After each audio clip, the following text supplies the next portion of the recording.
Hi, I'm Ava DuVernay, the writer and director of Middle of Nowhere, here with the beautiful cast.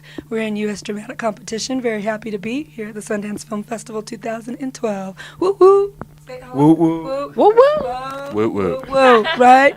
And our film is a love story, a complicated love story. We'll talk a little bit more about it, but here's the cast. Let's introduce ourselves. I am Omari Hardwick, and this is my sophomore return or sophomore opportunity to work with Ava. I play the heavily complicated and confusing antagonist, and that being the character of Derek in Middle of Nowhere. Hi, I'm Emayatzy E, Corinealdi, and I play the role of Ruby in Middle of Nowhere. Hi, I'm David Oyelowo, and I play Brian in Middle of Nowhere. I wouldn't say that there were any challenges in creating the piece. I don't think of the work in terms of challenges, more just the opportunity to get in there and really explore the material. I mean, basically, this was a story that is really based on about 1 million or so true stories happening right now in the United States. Loved ones of incarcerated individuals who are kind of in a middle place. You know, they're between two worlds. You know, the world that they used to be in before their loved one was locked away, and the reality, which is kind of a suspended reality. And so this is kind of the area that we play with and explore, and didn't find it challenging as much as empowering to explore the material with a lot of the women that I interviewed to come up with the nuances. Yeah, it was a great process. For me, for the character of Ruby, I know many Rubies. I know many women who have awakened one day and asked themselves, how did I get there? When did this happen? Who allowed this to happen to me? What am I going to do about this? So because I know many women in that situation, and I've been in that situation where you look up, and whether it be separation from a loved one or in a job where you've been for way too long, whatever the scenario, you look up and you ask yourself these questions. So I know many people like that. So there wasn't a need to go out and interview any prison wives or anything like that, because at the end of the day, Ruby doesn't see herself as a prison wife. She wakes up one day and realizes, this is where I am. When did this happen? When did this start? She's a woman who had a plan. They had a plan. She had dreams. This was her 4th year of medical school, and this change occurred, and she had to figure out what she was going to do about it now. So she's a woman who discovered this along the way. She discovered who she was, and she's trying to figure out what to do with that now. Yeah, for me, being British, and this, playing a bus driver who works in South Central LA, that's very, very different to my my sort of English upbringing. And Ava was great for me. She put me together with some of her friends who I got to sit down with. And as an actor anyway, your job, I believe, is never stops. You are constantly observing human behavior, constantly imbibing what we do as human beings to use at some point down the line. But it was great to actually sit down with, I think it was 4 or 5 guys who I literally could sort of take pieces of each and every one of them, and also to ride the bus, from where I live in the Valley in Sherman Oaks, which is a very sort of largely white Jewish middle class area, to the Compton sort of area, South Central LA area, and it's just like a different country, and that was incredibly informative for me. Yeah, I mean, last year was an incredible year. I was quoted in an article in the New York Times where I called last year's Sundance Black Dance. It was the largest number of African-American directed and produced projects in the history of Sundance. That was last year. It included Pariah, Gun Hill Road. There were a number of beautiful films, Kinyarwanda. This year, there were less, but I think for me it's less about quantity and more about quality. And so I think that there's definitely representation this year across a number of the categories, including the archives. They brought out Julie Dash's Daughter of the Dust, a seminal piece, which is very important that was honored out of the archives. You have pieces in the New Frontiers section, a great thing called Question Bridge, which is phenomenal in New Frontiers, which a lot of people don't pay attention to.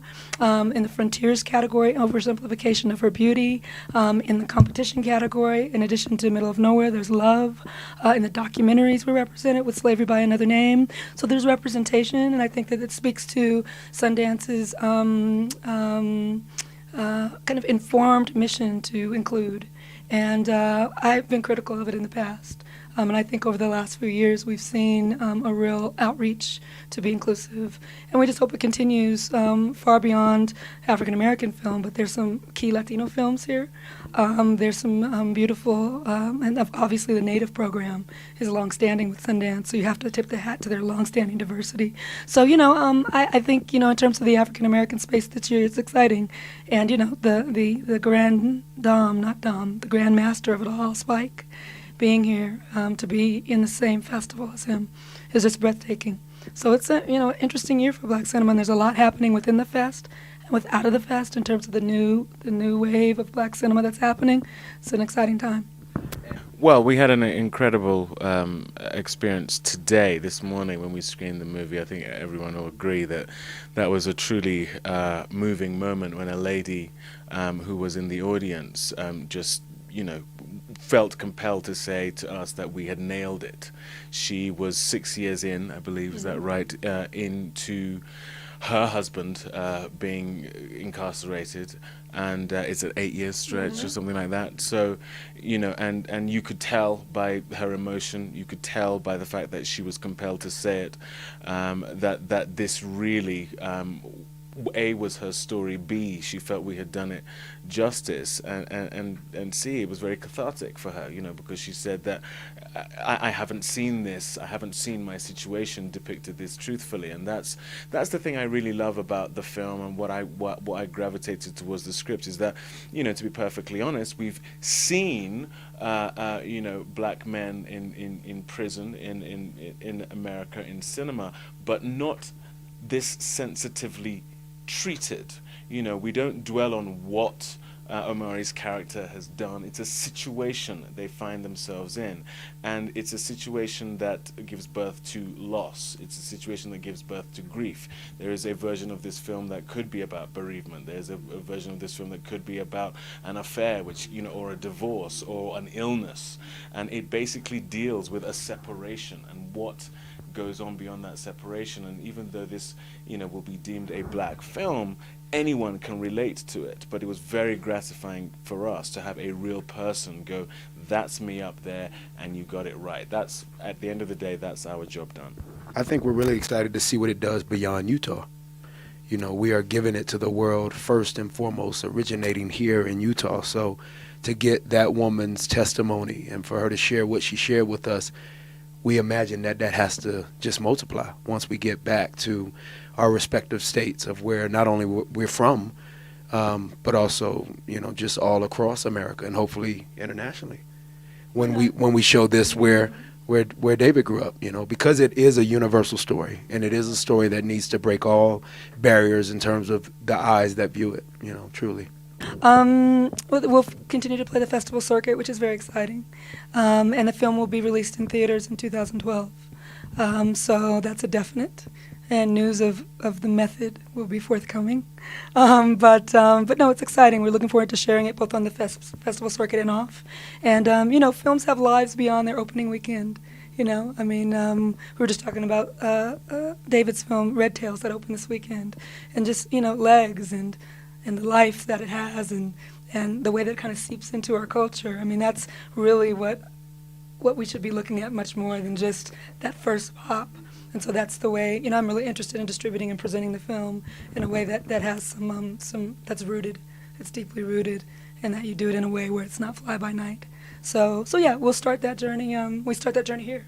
And later this year, it'll be in theaters commercially. I'm constantly studying the distribution of our films, the exhibition of our films. I think that's the responsibility of any filmmaker. That's part of the filmmaking process now in 2012. You can't just make the film and wrap picture and expect someone to do that for you. As independent filmmakers, you're not done until your film has reached its audience. So, if you cannot tell me what your plan is for the film, what your vision is for your film beyond the narrative, then I have a bit less respect for filmmakers that want to hand off their wares to someone else and then complain about it, especially as filmmakers of color, as a woman filmmaker. I take the responsibility for the full story, the creation of the story and the presentation of the story. So, I'm always brushing up on that. Keep in touch with us on Twitter at Middle Nowhere. Middle Nowhere, 2 words. We're on Facebook at Middle of Nowhere Movie. And we're out and about and hope that you'll follow our journey.